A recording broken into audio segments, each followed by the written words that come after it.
Bram Stoker. Abraham Stoker was an Irish author who is celebrated for his 1897 Gothic horror novel Dracula. During his lifetime, he was better known as the personal assistant of actor Sir Henry Irving and business manager of the Lyceum Theatre, which Irving owned. In his early years, Stoker worked as a theatre critic for an Irish newspaper, and wrote stories as well as commentaries. He also enjoyed traveling, particularly to Cruden Bay where he set two of his novels. During another visit to the English coastal town of Whitby, Stoker drew inspiration for writing Dracula.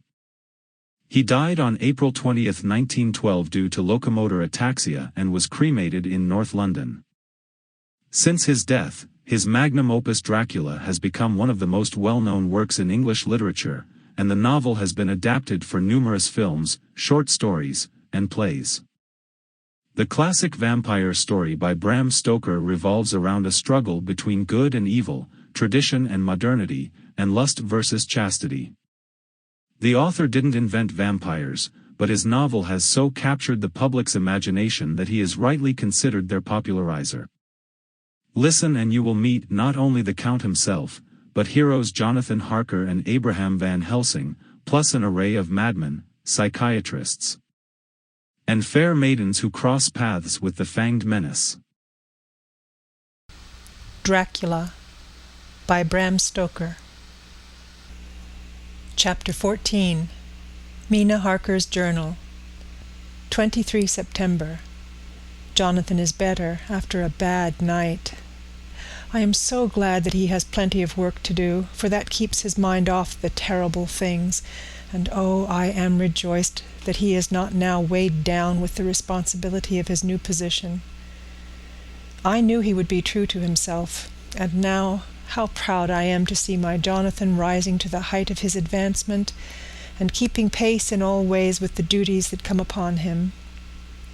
He will be away all day till late, for he said he could not lunch at home. My household work is done, so I shall take his foreign journal and lock myself up in my room and read it. 24 September. I hadn't the heart to write last night. That terrible record of Jonathan's upset me so. Poor dear. How he must have suffered, whether it be true or only imagination. I wonder if there is any truth in it at all. Did he get his brain fever and then write all those terrible things, or had he some cause for it all? I suppose I shall never know, for I dare not open the subject to him. And yet, that man we saw yesterday, he seemed quite certain of him. Poor fellow. I suppose it was a funeral upset him and sent his mind back on some train of thought. He believes it all himself. I remember how on our wedding day he said, "Unless some solemn duty come upon me to go back to the bitter hours, asleep or awake, mad or sane." There seems to be through it all some thread of continuity. That fearful Count was coming to London. If it should be, and he came to London, with its teeming millions, there may be a solemn duty, and if it come, we must not shrink from it. I shall be prepared. I shall get my typewriter this very hour and begin transcribing. Then we shall be ready for other eyes, if required. And if it be wanted then, perhaps, if I am ready, poor Jonathan may not be upset, for I can speak for him, and never let him be troubled or worried with it at all. If ever Jonathan quite gets over the nervousness, he may want to tell me of it all, and I can ask him questions and find out things, and see how I may comfort him. Letter, Van Helsing to Mrs. Harker. 24 September. Confidence. Dear Madam, I pray you to pardon my writing, in that I am so far friend as that I sent you sad news of Miss Lucy Westenra's death. By the kindness of Lord Godalming, I am empowered to read her letters and papers, for I am deeply concerned about certain matters vitally important. In them I find some letters from you, which show how great friends you were and how you love her. Oh, Madam Mina, by that love, I implore you, help me. It is for others' good that I ask, to redress great wrong, and to lift much trouble and terrible troubles, that may be more great than you can know. May it be that I see you? You can trust me. I am friend of Dr. John Seward, and of Lord Godalming, that was Arthur of Miss Lucy. I must keep it private for the present from all. I should come to Exeter to see you at once, if you tell me I am privileged to come, and where and when. I implore your pardon, madam. I have read your letters to poor Lucy, and know how good you are, and how your husband suffer. So I pray you, if it may be, enlighten him not, lest it may harm. Again your pardon, and forgive me. Van Helsing. Telegram Mrs. Harker to Van Helsing, 25 September. Come today by 10:15 train, if you can catch it. Can see you any time you call. Wilhelmina Harker. Mina Harker's Journal, 25 September. I cannot help feeling terribly excited as the time draws near for the visit of Dr. Van Helsing, for somehow I expect that it will throw some light upon Jonathan's sad experience, and as he attended poor dear Lucy in her last illness, he can tell me all about her. That is the reason of his coming. It is concerning Lucy and her sleepwalking, and not about Jonathan. Then I shall never know the real truth now. How silly I am! That awful journal gets hold of my imagination and tinges everything with something of its own color. Of course it is about Lucy. That habit came back to the poor dear, and that awful night on the cliff must have made her ill. I had almost forgotten in my own affairs how ill she was afterwards. She must have told him of her sleepwalking adventure on the cliff, and that I knew all about it, and now he wants me to tell him what I know, so that he may understand. I hope I did right in not saying anything of it to Mrs. Westenra. I should never forgive myself if any act of mine, were it even a negative one, brought harm on poor dear Lucy. I hope, too, Dr. Van Helsing will not blame me. I have had so much trouble and anxiety of late that I feel I cannot bear more just at present. I suppose a cry does us all good at times, clears the air, as other rain does. Perhaps it was reading the journal yesterday that upset me, and then Jonathan went away this morning to stay away from me a whole day and night, the first time we have been parted since our marriage. I do hope the dear fellow will take care of himself, and that nothing will occur to upset him. It is 2:00, and the doctor will be here soon now. I shall say nothing of Jonathan's journal, unless he asks me. I am so glad I have typewritten out my own journal, so that in case he asks about Lucy I can hand it to him. It will save much questioning. Later. He has come and gone. Oh, what a strange meeting, and how it all makes my head whirl round. I feel like one in a dream. Can it be all possible, or even a part of it? If I had not read Jonathan's journal first, I should never have accepted even a possibility.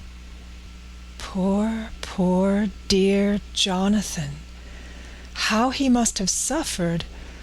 Please the good God, all this may not upset him again.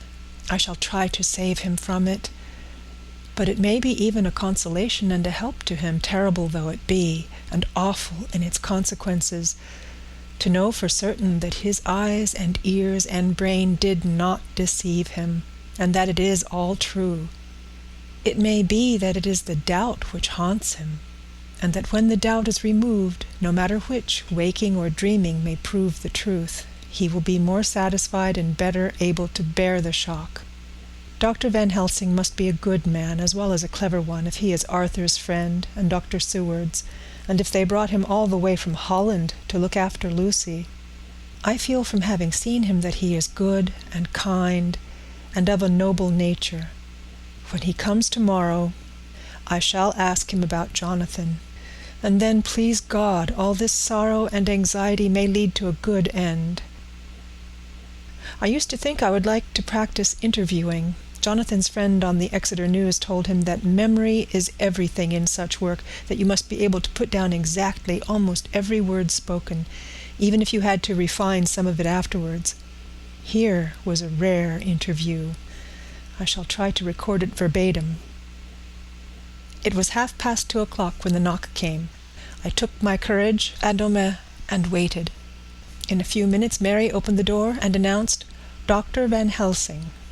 I rose and bowed, and he came towards me, a man of medium weight, strongly built, with his shoulders set back over a broad, deep chest and a neck well balanced on the trunk, as the head is on the neck. The poise of the head strikes me at once as indicative of thought and power. The head is noble, well-sized, broad, and large behind the ears. The face, clean-shaven, shows a hard, square chin, a large, resolute, mobile mouth, a good-sized nose, rather straight, but with quick, sensitive nostrils that seem to broaden as the big, bushy brows come down and the mouth tightens. The forehead is broad and fine, rising at first almost straight and then sloping back over two bumps or ridges wide apart. Such a forehead that the reddish hair cannot possibly tumble over it, but falls naturally back and to the sides. Big dark blue eyes were set widely apart and are quick and tender or stern with the man's moods. He said to me, "Mrs. Harker, is it not?" I bowed assent. "That was Miss Mina Murray?" Again I assented. "It is Mina Murray that I came to see, that was friend of that poor dear child Lucy Westenra. Madam Mina, it is on account of the dead that I come." "Sir," I said, "you could have no better claim on me than that you were a friend and helper of Lucy Westenra." And I held out my hand. He took it and said tenderly, "Oh, Madam Mina, I knew that the friend of that poor little girl must be good, but I had yet to learn." He finished his speech with a courtly bow. I asked him what it was that he wanted to see me about, so he at once began. "I have read your letters to Miss Lucy. Forgive me, but I had to begin to inquire somewhere, and there was none to ask. I know that you were with her at Whitby. She sometimes kept a diary. You need not look surprised, Madam Mina. It was begun after you had left, and was an imitation of you, and in that diary she traces by inference certain things to a sleepwalking in which she puts down that you saved her. In great perplexity then I come to you, and ask you, out of your so much kindness, to tell me all of it that you can remember. I can tell you, I think, Dr. Van Helsing, all about it." "Ah, then you have good memory for facts, for details? It is not always so with young ladies." "No, doctor, but I wrote it all down at the time.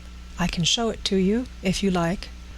"Oh, Madam Mina, I will be grateful. You will do me much favor." I could not resist the temptation of mystifying him a bit. I suppose it is some taste of the original apple that remains still in our mouths. So I handed him the shorthand diary. He took it with a grateful bow and said, "May I read it?"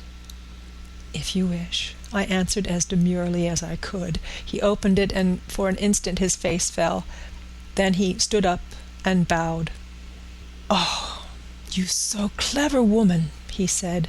"I knew long that Mr. Jonathan was a man of much thankfulness, but see, his wife have all the good things. And will you not so much honor me, and so help me, as to read it for me? Alas, I know not the shorthand." By this time my little joke was over, and I was almost ashamed, so I took the typewritten copy from my work-basket and handed it to him. "Forgive me," I said. "I could not help it, but I had been thinking that it was of dear Lucy that you wished to ask, and so that you might not have time to wait, not on my account, but because I know your time must be precious, I have written it out on the typewriter for you." He took it, and his eyes glistened. "You are so good," he said. "And may I read it now? I may want to ask you some things when I have read." "By all means," I said. "Read it over whilst I order lunch, and then you can ask me questions whilst we eat." He bowed, and settled himself in a chair with his back to the light, and became so absorbed in the papers, whilst I went to see after lunch, chiefly in order that he might not be disturbed. When I came back, I found him walking hurriedly up and down the room, his face all ablaze with excitement. He rushed up to me and took me by both hands. "Oh, Madam Mina," he said, "how can I say what I owe you? This paper is as sunshine. It opens the gate to me. I am dazed, I am dazzled with so much light, and yet clouds roll in behind the light every time. But that you cannot comprehend. Oh, but I am grateful to you, you so clever woman. Madam," he said this very solemnly, "if ever Abraham Van Helsing can do anything for you or yours, I trust you will let me know. It will be pleasure and delight if I may serve you as a friend. But all I have ever learned, all I can ever do, shall be for you and those you love. There are darknesses in life, and there are lights. You are one of the lights. You will have a happy life and a good life, and your husband will be blessed in you." "But, doctor, you praise me too much. You do not know me." "Not know you, I, who am old, and who have studied all my life men and women. I, who have made my specialty the brain and all that belongs to him, and all that follow from him. And I have read your diary that you have so goodly written for me, and which breathes out truth in every line. I, who have read your so sweet letter to poor Lucy, of your marriage and your trust, not know you. Oh, Madam Mina, good women tell all their lives, and by day and by hour and by minute, such things that angels can read. And we men who wish to know have in us something of angels' eyes. Your husband is noble nature, and you are noble too, for you trust. And trust cannot be where there is mean nature. And your husband? Tell me of him. Is he quite well? Is all that fever gone? And is he strong and hearty?"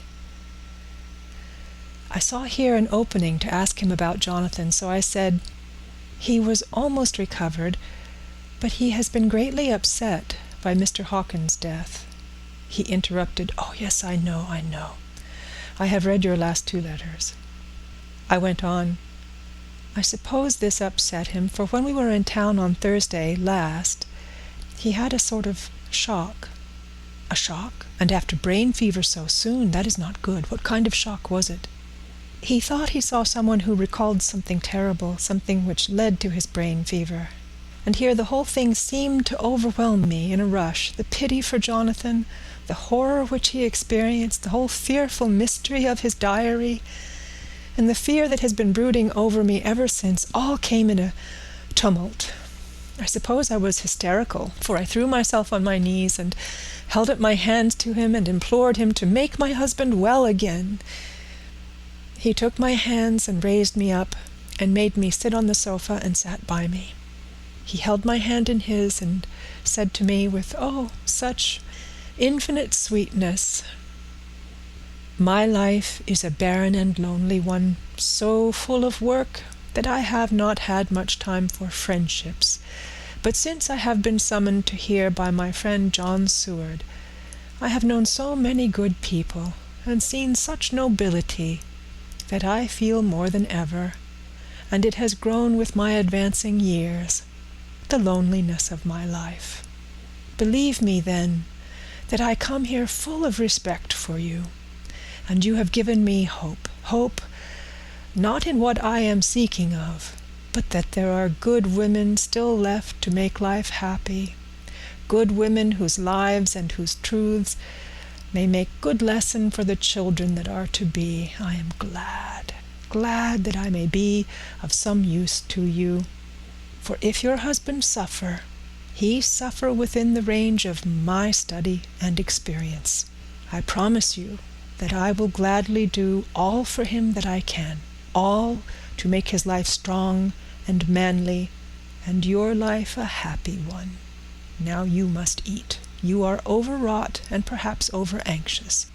Husband Jonathan would not like to see you so pale, and what he like not where he love is not to his good. Therefore, for his sake, you must eat and smile. You have told me about Lucy, and so now we shall not speak of it, lest it distress. I shall stay in Exeter tonight, for I want to think much over what you have told me, and when I have thought, I will ask you questions, if I may. And then, too, you will tell me of husband Jonathan's trouble, so far as you can, but not yet. You must eat now. Afterwards you shall tell me all." After lunch, when we went back to the drawing-room, he said to me, "And now tell me all about him." When it came to speaking to this great learned man, I began to fear that he would think me a weak fool, and Jonathan a madman. That journal is all so strange. And I hesitated to go on, but he was so sweet and kind, and he had promised to help, and I trusted him. So I said, "Dr. Van Helsing, what I have to tell you is so queer that you must not laugh at me or at my husband. I have been since yesterday in a sort of fever of doubt. You must be kind to me, and not think me foolish that I have even half believed some very strange things." He reassured me by his manner as well as his words when he said, "Oh, my dear, if you only know how strange is the matter regarding which I am here, it is you who would laugh. I have learned not to think little of anyone's belief, no matter how strange it may be. I have tried to keep an open mind, and it is not the ordinary things of life that could close it, but the strange things, the extraordinary things, the things that make one doubt if they be mad or sane." Thank you 1,000 times. You have taken a weight off my mind. If you will let me, I shall give you a paper to read. It is long, but I have typewritten it out. It will tell you my trouble and Jonathan's. It is the copy of his journal when abroad, and all that happened. I dare not say anything of it. You will read it for yourself and judge, and then when I see you, perhaps you will be very kind and tell me what you think." "I promise," he said, as I gave him the papers. "I shall in the morning, as soon as I can, come to see you and your husband, if I may. Jonathan will be here at 11:30, and you must come to lunch with us and see him then. You could catch the quick 3:34 train, which will leave you at Paddington before 8. He was surprised at my knowledge of the trains offhand, but he does not know that I have made up all the trains to and from Exeter, so that I may help Jonathan in case he is in a hurry. So he took the papers with him and went away, and I sit here thinking, I don't know what." Letter by hand, Van Helsing to Mrs. Harker. 25 September, 6 o'clock. Dear Madam Mina, I have read your husband's so wonderful diary. You may sleep without doubt. Strange and terrible as it is true. I will pledge my life on it. It may be worse for others, but for him and you there is no dread. He is a noble fellow, and let me tell you from experience of men, that one who would do as he did in going down that wall and to that room, aye, and going a second time, is not one to be injured in permanence by a shock. His brain and his heart are all right, this I swear, before I have even seen him, so be at rest. I shall have much to ask him of other things. I am blessed that today I come to see you, for I have learned all at once so much that again I am dazzled more than ever, and I must think. Yours the most faithful, Abraham Van Helsing. Letter, Mrs. Harker to Van Helsing. 25 September, 6:30 p.m. My dear Dr. Van Helsing, 1,000 thanks for your kind letter, which has taken a great weight off my mind. And yet, if it be true, what terrible things there are in the world, and what an awful thing if that man, that monster, be really in London. I fear to think. I have this moment, whilst writing, had a letter from Jonathan, saying that he leaves by the 6:25 tonight from Launceston, and will be here at 10:18, so that I shall have no fear tonight. Will you, therefore, instead of lunching with us, please come to breakfast at 8 o'clock, if this be not too early for you. You can get away, if you are in a hurry, by the 10:30 train, which will bring you to Paddington by 2:35. Do not answer this, as I shall take it that, if I do not hear, you will come to breakfast. Believe me, your faithful and grateful friend, Mina Harker. Jonathan Harker's Journal, 26 September. I thought never to write in this diary again, but the time has come. When I got home last night, Mina had supper ready. And when we had supped, she told me of Van Helsing's visit, and of her having given him the 2 diaries copied out, and of how anxious she has been about me. She showed me in the doctor's letter that all I wrote down was true. It seems to have made a new man of me. It was the doubt as to the reality of the whole thing that knocked me over. I felt impotent and in the dark and distrustful. But now that I know, I am not afraid, even of the Count. He has succeeded, after all, then, in his design in getting to London, and it was he I saw. He has got younger, and how? Van Helsing is the man to unmask him and hunt him out, if he is anything like what Mina says. We sat late and talked it over. Mina is dressing, and I shall call at the hotel in a few minutes and bring him over. He was, I think, surprised to see me. When I came into the room where he was and introduced myself, he took me by the shoulder and turned my face round to the light and said, after a sharp scrutiny, "But Madam Mina told me you were ill, that you had had a shock." It was so funny to hear my wife called Madam Mina by this kindly, strong-faced old man.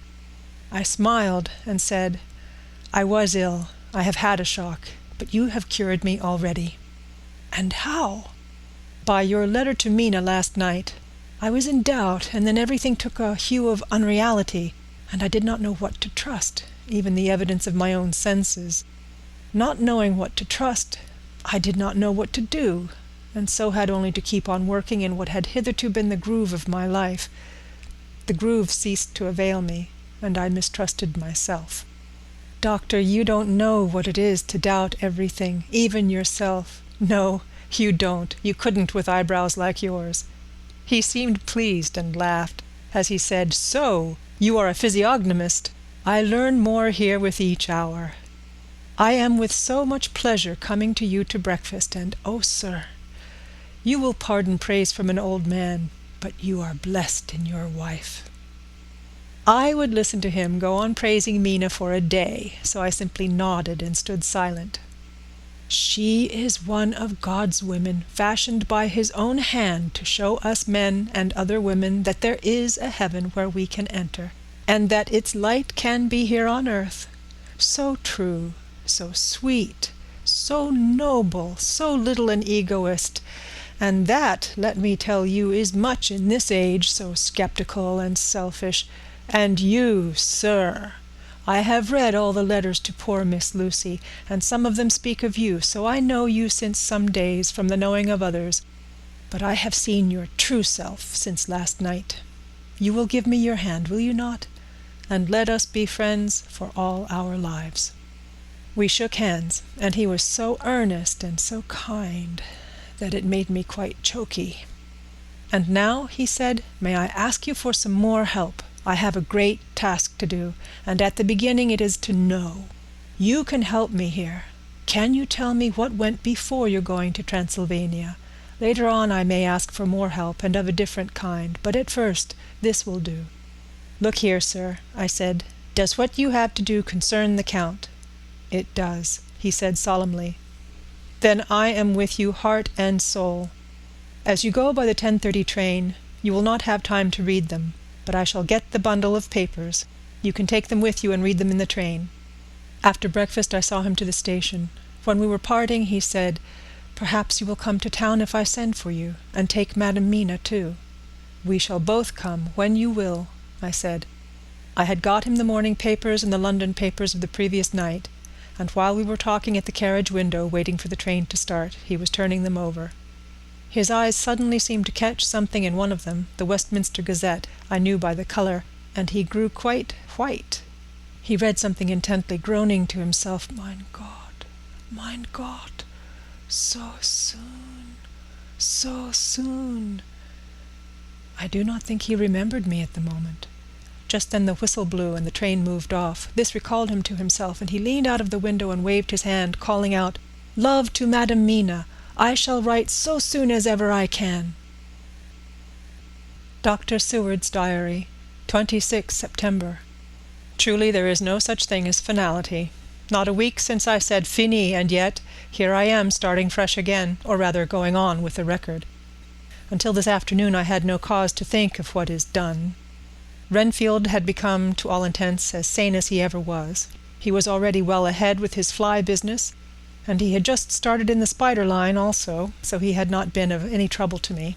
I had a letter from Arthur, written on Sunday, and from it I gather that he is bearing up wonderfully well. Quincy Morris is with him, and that is of much help, for he himself is a bubbling well of good spirits. Quincy wrote me a line too, and from him I hear that Arthur is beginning to recover something of his old buoyancy. So as to them, all my mind is at rest. As for myself, I was settling down to my work with the enthusiasm which I used to have for it, so that I might fairly have said that the wound which poor Lucy left on me was becoming cicatrized. Everything is, however, now reopened, and what is to be the end, God only knows. I have an idea that Van Helsing thinks he knows too, but he will only let out enough at a time to whet curiosity.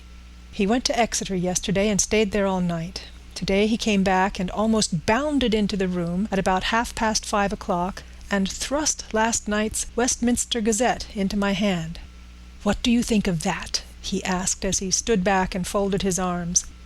I looked over the paper, for I really did not know what he meant, but he took it from me and pointed out a paragraph about children being decoyed away at Hampstead. It did not convey much to me until I reached a passage where it described small puncture wounds on their throats. An idea struck me, and I looked up. "Well," he said.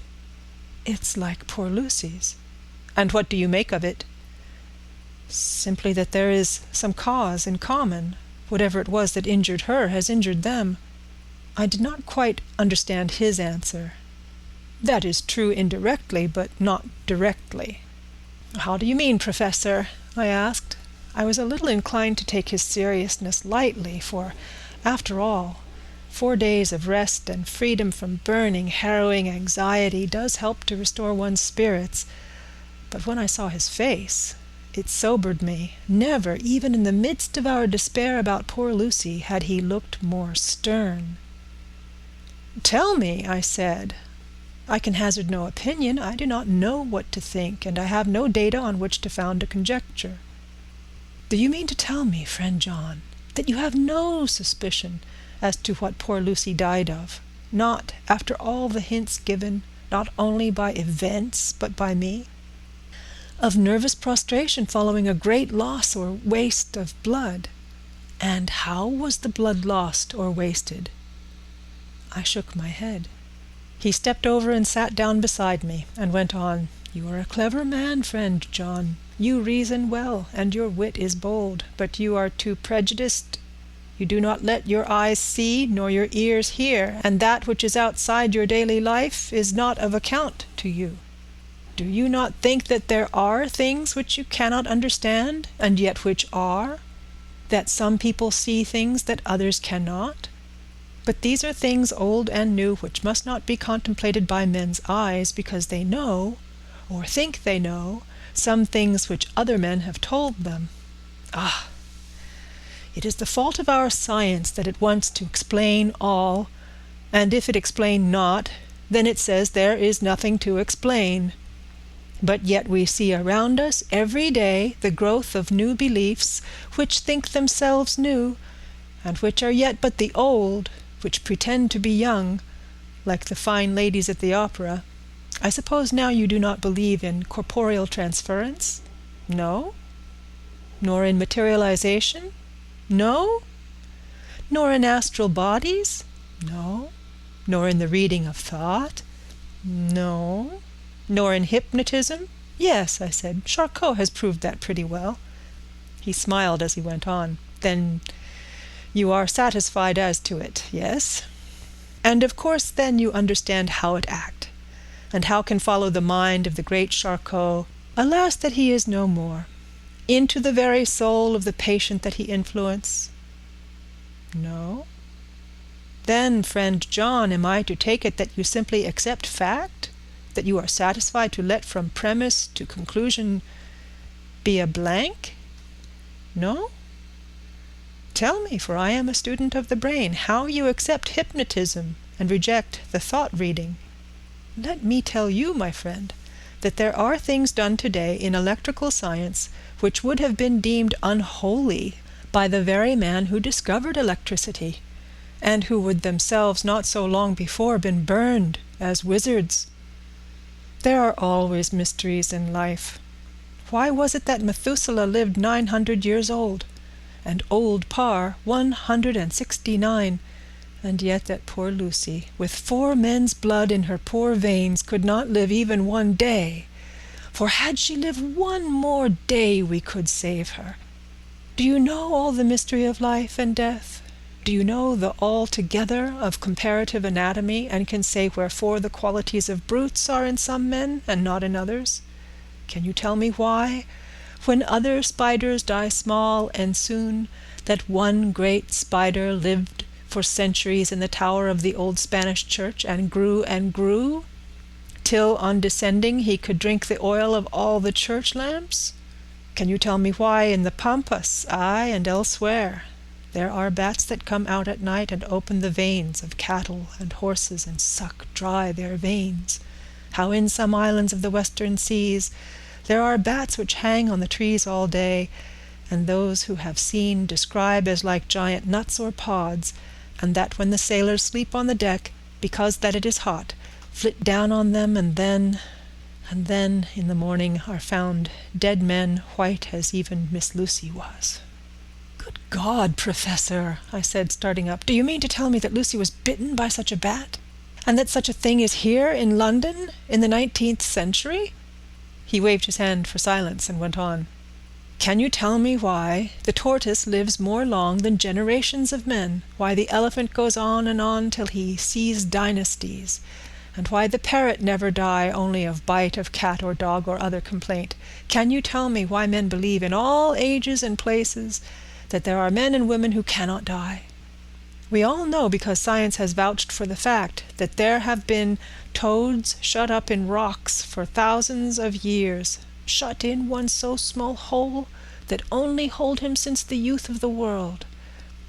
Can you tell me how the Indian fakir can make himself to die and have been buried, and his grave sealed, and corn sowed on it, and the corn reaped and be cut and sown and reaped and cut again, and then men come and take away the unbroken seal, and that there lie the Indian fakir, not dead, but that rise up and walk amongst them as before?" Here I interrupted him. I was getting bewildered. He so crowded on my mind his list of nature's eccentricities and possible impossibilities that my imagination was getting fired. I had a dim idea that he was teaching me some lesson, as long ago he used to do in his study at Amsterdam. But he used to tell me the thing so that I could have the object of thought in mind all the time. But now I was without his help, yet I wanted to follow him, so I said, "Professor, let me be your pet student again. Tell me the thesis, so that I may apply your knowledge as you go on. At present I am only going in my mind from point to point as a madman, and not a sane one, follows an idea. I feel like a novice lumbering through a bog in a mist, jumping from one tussock to another in the mere blind effort to move on, without knowing where I am going." "That is a good image," he said. "Well, I shall tell you. My thesis is this: I want you to believe." "To believe what?" "To believe in things that you cannot." Let me illustrate. I heard once of an American who so defined faith: "That faculty which enables us to believe things which we know to be untrue." For one, I follow that man. He meant that we shall have an open mind and not let a little bit of truth check the rush of the big truth, like a small rock does a railway truck. We get the small truth first, good. We keep him, and we value him. But all the same, we must not let him think himself all the truth in the universe. Then you want me not to let some previous conviction inure the receptivity of my mind with regard to some strange matter. Do I read your lesson aright? Ah, you are my favorite pupil still. It is worth to teach you. Now that you are willing to understand, you have taken the first step to understand. You think, then, that those so small holes in the children's throats were made by the same that made the holes in Miss Lucy? I suppose so. He stood up and said solemnly, "Then you are wrong. Oh, would it were so, but alas, no. It is worse, far, far worse." "In God's name, Professor Helsing, what do you mean?" I cried. He threw himself with a despairing gesture into a chair and placed his elbows on the table, covering his face with his hands as he spoke. "They were made by Miss Lucy." End of chapter 14.